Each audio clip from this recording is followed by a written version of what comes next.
So you just bought a $70,000 Sprinter van and you just ruined it by the dumbest mistake of your life. Sorry, that wasn't you. That was me. I drive a 2023 all-wheel drive Mercedes Sprinter van. The 144 wheelbase, it has the high output diesel, all-wheel drive, high roof. The intention is to fully convert it into we've all seen the van life, but not a van that looks like some sorority girl's bedroom or someone trying to basically take a house out into the woods or, not all that crazy bouginess. My background is military, so I like practicality, reusability, application. I put those above comfort most of the time. But that's not why you're here. You're here to find out how I ruined my $70,000 Sprinter van by putting gasoline in it. And I didn't just put gasoline in it. I drove that sucker until it went into limp mode. And I kept cranking it up, really getting that gasoline into that engine, through the injectors. I was deep into the gasoline, guys. All right. Unfortunately, there was nothing I could do at that point. I am not mechanically inclined, at least with anything like this. And I certainly wouldn't trust myself with how expensive it is. I am not rich.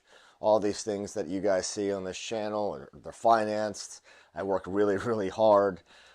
As I said, I have a background in military, so I have a supplemental income of my retirement on top of what I do in my career. So please don't look at my channel and think, oh, it's just these people with unlimited resources. That's not true.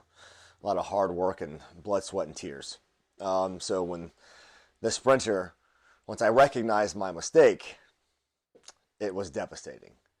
But let me back up. Let's explain how this happened. I was going to see my father. We were going to install the AC that I purchased for the van. I bought this really awesome AC. It's a 12-volt system, maximum cooling capacity.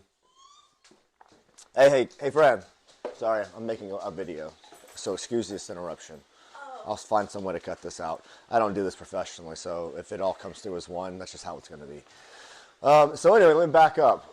I was going to my father's house in South Carolina. I live in Florida. So I drive up to Jacksonville where my girlfriend's parents live. We stay there for a night. We're really enjoying the van. We're sleeping in it. We're thinking, man, this has been a great decision. This is everything we hoped it would be. And we were making all these forward plans. And we've already had it for a year, but it just happened to be a good day. The next day we wake up. I wake up early. I'm excited. I'm going to my father's house. And he's going to help me install the AC. Well, as soon as I get there, we both recognize this is a very, very complex system that it's kind of above both of our capacities, at least with the time frame given. And I had already skipped breakfast, lunch. I hadn't slept very much. I drove 8 hours straight. So it just wasn't a good time to be doing any complex problems. So prior to me just going back to Jacksonville and essentially letting my girlfriend know that I basically accomplished nothing, my dad wanted to show me a piece of property that he was thinking about investing some money into. So we drive over there, but before we drive over there, I need to get diesel. I'm almost out. We go to the fuel station. I'm exhausted, tired, void of proper sleep, void of proper food and nutrition. Not exactly in the best aptitude to make good decisions. Or elite aptitude anyway. Or sufficient aptitude.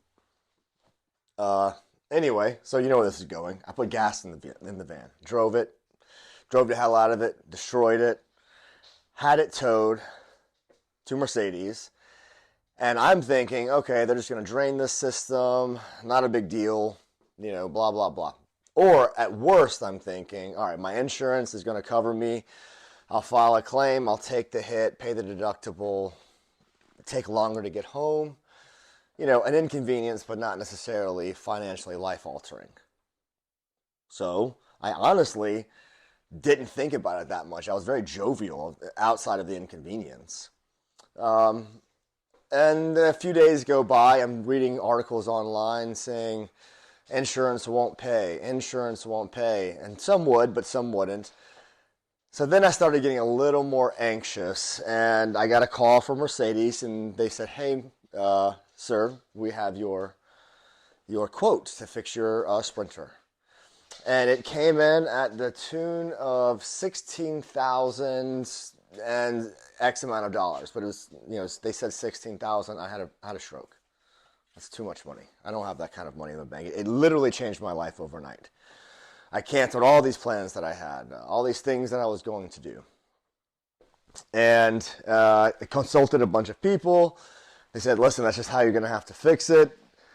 So I'm thinking, all right, well, my insurance has got my back. It's going to suck, but they got my back. I filed my claim.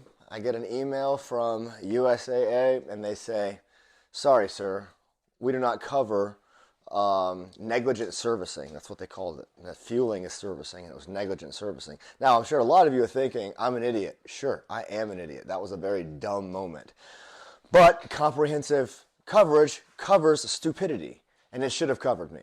I'll die on that island. You guys can argue in the comments about this, but I'll die on that island. So I'm sitting here with this massive bill, $16,000. I've already mentioned I'm not rich. All these things you see on this channel are financed. I have a supplemental income, so it's, this is a lifetime of making moves to kind of have the things that I have. It's not, I'm not living off of unlimited resources here. So when I got that bill, trust me when I say my heart stopped. And so that's where we are. I have a $70,000 paperweight that's beautiful to look at, but that I don't have the money to get fixed. So I can park it in my yard and keep looking at it, or I can find an alternative solution to somehow, find a miracle to fix this thing and get it running again. I don't know what I'm going to do, but stay tuned. We'll figure it out.